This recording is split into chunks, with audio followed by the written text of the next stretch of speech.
After I got pulled into the horror game, my nearsightedness made everything blurry. I ended up treating the creepy girl in the bloodstained dress like my own daughter, the final boss like my husband, and the old creepy ghost like my loving parents. The first time I met the boss, I grabbed his abs and said, "Nice body, shame you're kind of short."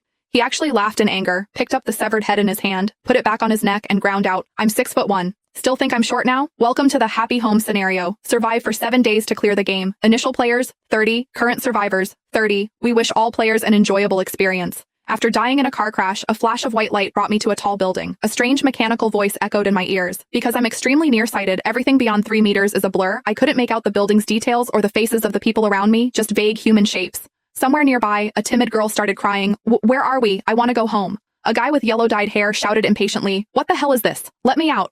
Then a man and a woman stepped forward, looking calmer than the rest. They introduced themselves as veteran players, Elaine and Jethro, and kindly explained what was going on. We were inside an infinite horror game. Everyone here was already dead. If we could survive every scenario and collect the legendary 9,999 points, we'd be revived. The moment I heard revive, I jumped in. "So how many points do we get for finishing one round?" Elaine sighed softly. "It depends on your fear value. If your score hits 99, you only earn 1 point. If it reaches 100, you die. As the name suggests, the fear value measures how scared you get. Experienced players usually manage to keep it under 60. Newbies like us, though, usually don't get that lucky." I rubbed my chin and asked, "Then what if someone clears it with 0 fear value? Would that mean 100 points?" The moment those words left my mouth, my entire feed was broadcast to a live audience. The chat instantly lit up with mocking comments. Before long, it was time to choose rooms. Elaine explained that while no one had ever cleared this scenario, past players had figured out a few things. The building had 30 floors, 1 apartment per floor, and only 1 player could stay in each. Happy Home, she continued, was actually a role-playing horror scenario. Each apartment housed strange entities that would act as your family or loved ones.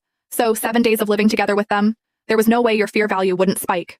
Before she could finish, Jethro grabbed her hand and quickly chose the 1st and 2nd floors. Seeing that, the rest of the players caught on fast. Everyone scrambled to claim the lowest floors. Because I couldn't see clearly, I couldn't outrun anyone, so I had to wait until everyone else picked their rooms. In the end, only the 30th floor was left for me. Since I was practically blind, the live chat went off again. "She's so dead. Everyone knows the higher the floor, the stronger the boss. Especially the 30th floor, it's all top-level bosses. They call it the House of Death." When I reached the 30th floor, I looked around. Honestly, it didn't seem that different from a normal apartment. The only differences were the stronger smell of blood, the red walls, the cold air, and the dim lights.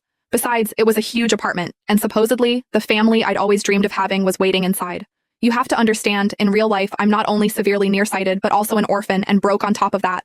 I walked straight to the door, raised my hand, banged on it hard, and yelled, "Open up, baby, I'm home. If you don't open the door, I'm gonna starve to death out here." The live chat exploded, but they just didn't get how my brain worked. If this was a role-playing scenario and the goal was to live as family, then the key was to act natural. Who on earth comes home and politely knocks saying, "Excuse me, is anyone home? Could you please open the door?" After a moment, the door creaked open. A chill swept over me,